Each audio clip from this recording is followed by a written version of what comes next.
Recently बहुत बड़ी update आ रही है या यूं कह सकते हैं कि भारत के लिए काफी बड़ी बिग गुड न्यूज है। यह अपडेट चाबहार पोर्ट को लेकर आ रही है जिसको ईरान के अंदर भारत की सहायता से विकसित किया गया है। दरअसल दोस्तों साल 2003 में ईरानी राष्ट्रपति मोहम्मद खातमी की भारत यात्रा के दौरान नई दिल्ली और तेहरान के बीच चाबहार बंदरगाह को लेकर सहमति बनी थी, जिसके तहत भारत चाबहार बंदरगाह के साथ ही ईरान के अंदर बुनियादी ढांचे के विकास में भी मदद करेगा। दरअसल भारत के लिए यह रणनीतिक महत्व का बंदरगाह सिस्तान बलूचिस्तान प्रांत के समुद्र में स्थित है। दोस्तों हम इस वीडियो के अंदर चाबहार पोर्ट भारत ईरान के लिए किस प्रकार महत्वपूर्ण है, साथ ही पाकिस्तान और चीन के लिए क्यों ये बुरे सपने से कम नहीं है, किस प्रकार से अफगानिस्तान के लिए भी चाबहार पोर्ट की महत्वपूर्ण भूमिका है, इन सब के बारे में चर्चा करेंगे। दरअसल हाल ही में रिसेंटली जो अपडेट आ रही है सबसे पहले वो जान लेते हैं, जिसके मुताबिक 2 दशक बाद यानी कि 2003 में इस पोर्ट की नींव रखी गई थी और 2024 के अंदर इसको लेकर एक बड़ी गुड न्यूज मिली है, भारत को बड़ी सफलता मिली है। जो अपडेट है उसके मुताबिक इस पोर्ट को लेकर भारत और ईरान के मध्य लंबे समय से एक दीर्घकालिक अनुबंध को लेकर प्रयास चल रहा था, जिस पर अब आखिरकार सफलता मिल गई है, क्योंकि अभी यह अनुबंध अंतिम रूप में है।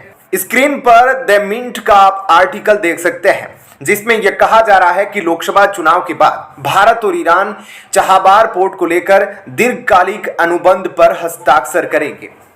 दरअसल भारत में दिल्ली स्थित ईरानी दूतावास के मुताबिक यह कॉन्ट्रैक्ट अंतिम चरण में है। कहा जा रहा है कि आम चुनाव के बाद भारत के जहाजरानी मंत्री के नेतृत्व में एक उच्च स्तरीय प्रतिनिधि मंडल ईरान का दौरा करेगा और इस पर हस्ताक्षर होंगे, जिसकी वजह से चाबहार बंदरगाह के विकास को नया आयाम मिल सकेगा और इस बंदरगाह पर देश के नियंत्रण का रास्ता भी खुल सकेगा। ईरानी दूतावास के जो प्रवक्ता है मेहदी अस्फंदियारी ने कहा है कि दोनों पक्षों को इससे बहुत बड़ा फायदा होने वाला है, बहुत बड़ा यह समझौता होने वाला है। हालांकि इस अनुबंध के बारे में अधिक जानकारी सामने नहीं आई है, लेकिन कहा जा रहा है कि यह अनुबंध 10 साल के लिए भी हो सकता है। फिलहाल दोनों देश 1 साल के अनुबंध पर काम कर रहे हैं। दरअसल दीर्घकालिक कॉन्ट्रैक्ट पर जो बातचीत अटकी हुई थी उसके पीछे का कारण यह था कि मध्यस्थता पर लगातार असहमति बनी हुई थी, लेकिन अब दोनों पक्ष एक दूसरे से इस समझौते पर पहुंच गए हैं। संयुक्त राष्ट्र आयोग द्वारा जो अंतर्राष्ट्रीय व्यापार कानून पर बनाए गए नियम है उसके तहत मध्यस्थता की अनुमति दी जाएगी। दरअसल यह पोर्ट भारत के लिए काफी ज्यादा महत्वपूर्ण है। भारत इसमें दिलचस्पी इसलिए ज्यादा रखता है क्योंकि मध्य एशिया के बाजारों और अफगानिस्तान के साथ पहुंच के यह प्रवेश द्वार की तरह है। दूसरी तरफ ईरान के लिए भी यह पोर्ट बहुत ही ज्यादा महत्वपूर्ण है, क्योंकि ईरान का जो सबसे ज्यादा व्यस्त बंदरगाह है बंदर अब्बास, जहां से देश का जो 80% समुद्री व्यापार होता है वहां पर दबाव कम होगा।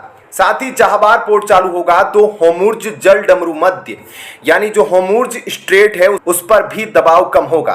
लेकिन दूसरी तरफ पाकिस्तान और चीन के लिए यह बहुत बड़े बुरे सपने की तरह साबित हो रहा है। बहुत बड़ा झटका इन दोनों देशों को लगने जा रहा है। दरअसल पाकिस्तान के बलूचिस्तान प्रांत के अंदर चीन ने ग्वादर पोर्ट विकसित किया है। चीन के द्वारा यहां पर भारी निवेश किया गया है अरब सागर में पहुंच बनाने के लिए, और मध्य एशिया के प्रवेश द्वार के रूप में इस पोर्ट को विकसित किया गया था। लेकिन ग्वादर पोर्ट के नजदीक ही चाबहार पोर्ट के विकसित हो जाने से चीन के सपने पर पानी फिर गया है। चीन का जो सीपेक प्रोजेक्ट है वो भी कहीं ना कहीं इससे प्रभावित हुआ है।